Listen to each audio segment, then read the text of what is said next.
Hello and welcome back to Core Finance. In association with the NEX Exchange, I'm Matt Brown. I'm joined today by Chris Cleverly, who is Executive Chairman of African Potash. And thank you very much for joining us on the show here today. Very good to see you as well, Matt. So for our viewers who are new to African Potash, can you give us just a brief history, brief backstory of who you are, and then move on to where you operate and hopefully how you make your revenue? Very good.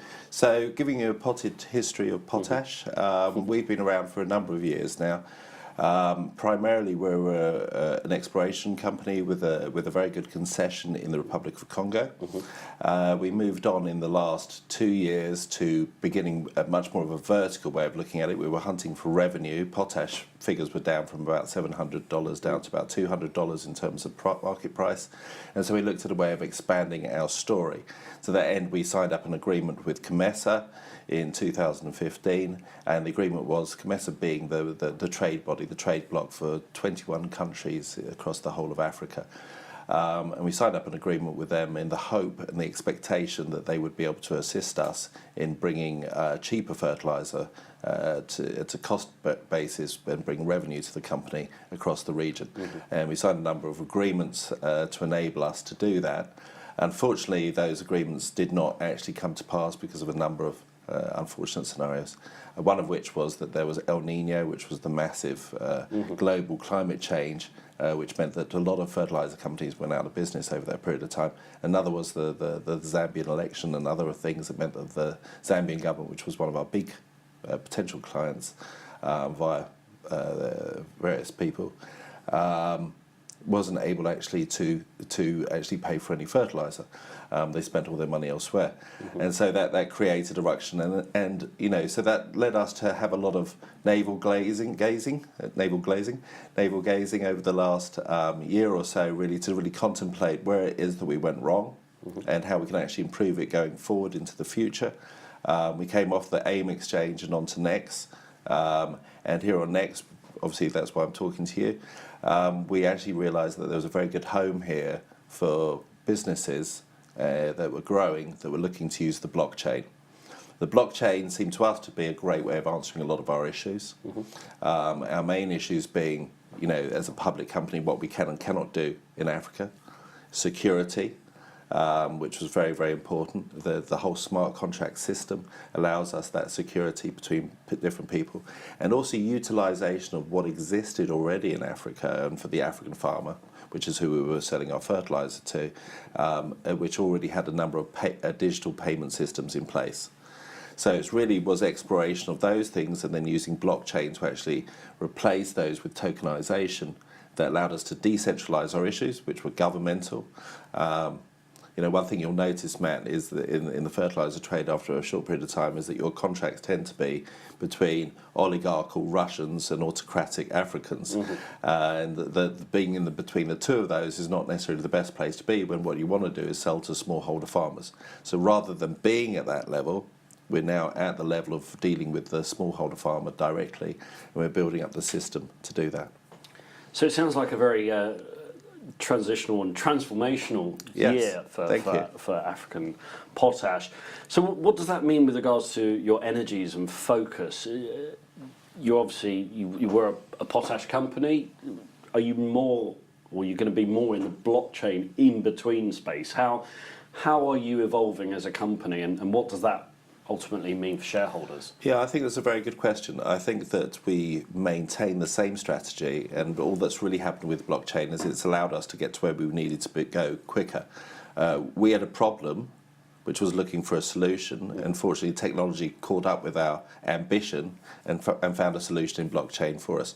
So we continue to be a vertical and to aspire to be a vertical.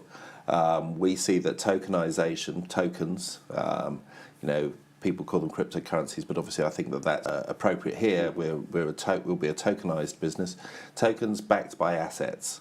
So we have access to assets, and our recent MOU has sort of intimated towards that, not only in terms of our own asset in in the Congo, Republic of Congo, which is Ladinga, which an announcement was made this year as well, where we're now partying with AAX, which is run by a very, very experienced mining team to develop that project and actually take the cost of that developing that project off our balance sheet, which is a big step forward for the shareholder.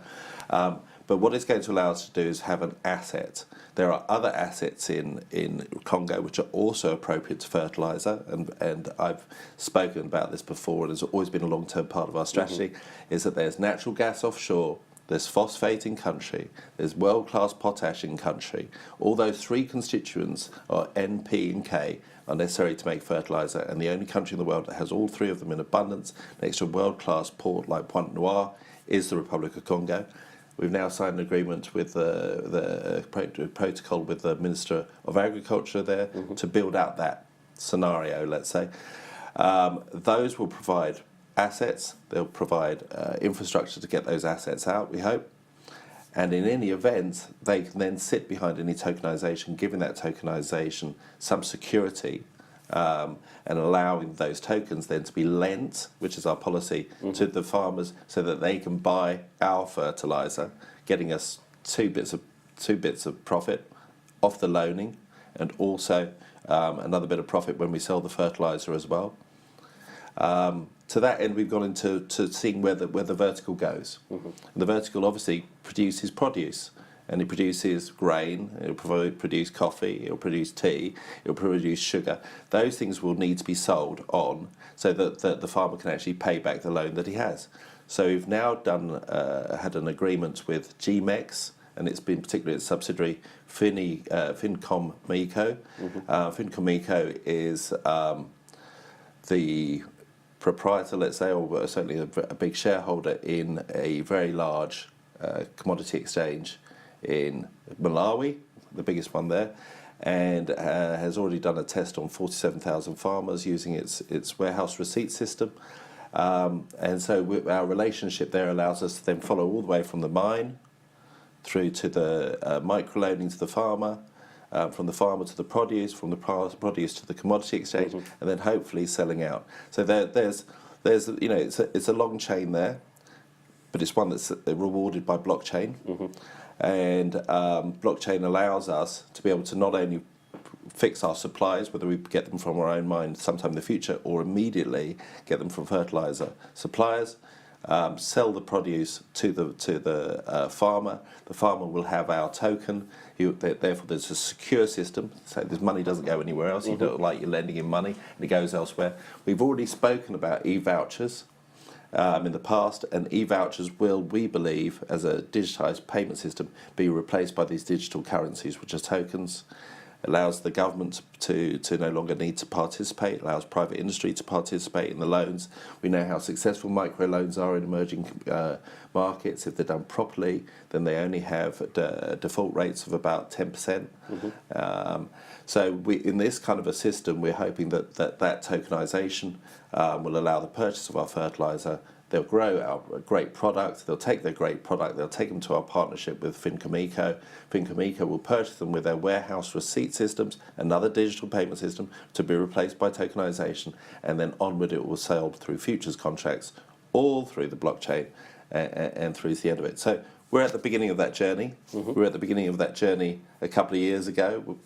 Some mistakes were made, some misdirections taken, and some very unfortunate acts of God occurred, like El Nino. But that often happens when you're a startup. 9 out of 10 startups disappear. We haven't. We've borne through the wind and the rain and the storms of the stock exchange, and we've come out the other side, having learned how to dance in public, as it were, and we're here now. And good, obviously, to have you on the show Thank as well here. Thank you, Matt. Braving the British weather. Yeah. Now, final question, obviously, with regards to the chain, and you're looking at the vertical, and you're at various stages of that, and if you're at various stages, one would like to think you're making profits, as you say. At what stage do you think African Potash, or if you go through a rebrand, rename, will be actually turning a profit? I mean, how many years down the line do you think that will be? Well, I think, one, we have already announced that we will be changing our name to Block Commodities. It's a much more appropriate name for companies such as ours, which We'll be engaging in other commodities other than fertiliser. We'll be in other commodities other than potash in the particular. And obviously moving towards soft commodities, already trading in fertiliser. What we intend to do is to do what we're good at. What we're good at is the strategic side of it. And we intend to partner with great people like GMEX, great people like AAX, who are excellent at what they do. AAX has got a fantastic mining group led by Andrew Cranswick.